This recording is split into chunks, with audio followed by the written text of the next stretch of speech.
The Infinix Zero 30 is the biggest spec Infinix phone ever produced.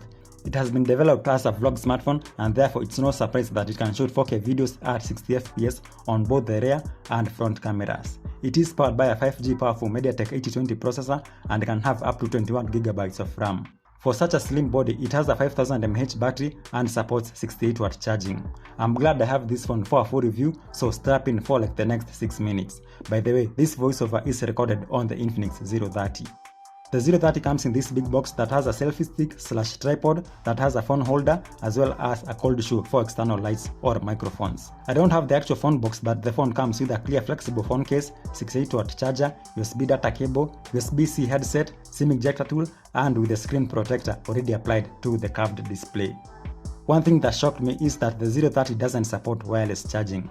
By the way, this phone came after the Infinix Note 30 series that supported wireless charging. Anyway, the Zero 30 has a price tag of 52,000 Kenya shillings on Xpac Kenya.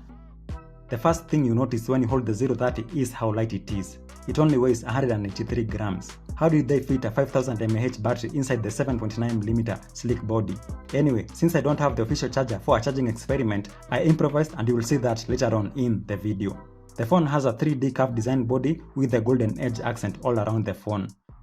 The back cover is this leather textured surface that is fingerprint proof and non-slip. This is the Rome green version with a golden camera bump that looks like it's riveted in place.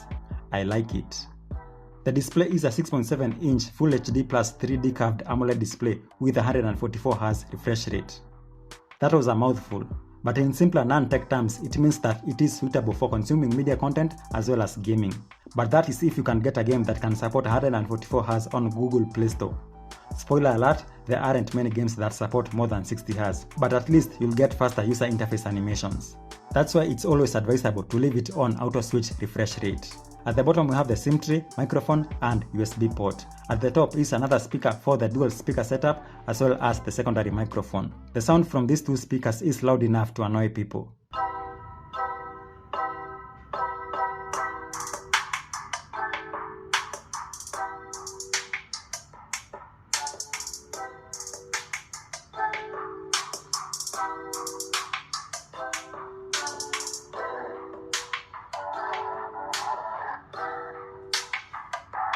It has very nice mids and highs with a tiny little dab of bass.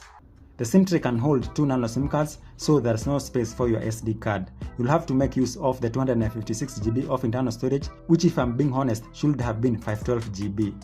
You simply can't make a phone that can shoot storage-hungry 4K at 60fps videos and only offer 256GB ROM. Speaking of the camera, this is where the Zero 30 excels. At the back, the main camera is 108 megapixels that delivers stunningly sharp, crisp photos in low light conditions. The other two lenses at the back are the 120 wide lens and the other sensor. At the front is a 50 megapixel sensor. By default, the video mode is set to 1080p at 30fps, but the maximum video quality is 4K at 60fps, which is huge. There is no stabilization at the highest setting, so you had better have steady hands or use a tripod in a stationary environment. By the way, this phone has both OIS and AIS stabilization. Here are a few sample photos I took. They are a bit saturated, so there is no need to apply any filters if you're going to share them on Instagram. The stabilized footage is zoomed in a little bit and is much better than when the setting is off. The super night shots also do not disappoint. They are like 1000 times better than when the setting is not selected. The front 50 megapixel lens takes very nice and detailed selfies. I noticed a slight warmth when recording longer videos, and this was at 1080p at 30fps. The phone became hotter when recording at 4K 60fps and depleted the battery much faster too. When it comes to software and performance, the Zero 30 comes with XOS version 13.1, which is based on Android 13 operating system. The user interface is clean, and you can select whether to use the button or gesture navigation in the initial setup. Although the bloatware like Phoenix Browser and Xpac are still there, what's missing is the ads. Yes, for the first time I didn't have to disable like 100 ad notifications. I like it, and to be honest, no user should have to deal with ads at that price point.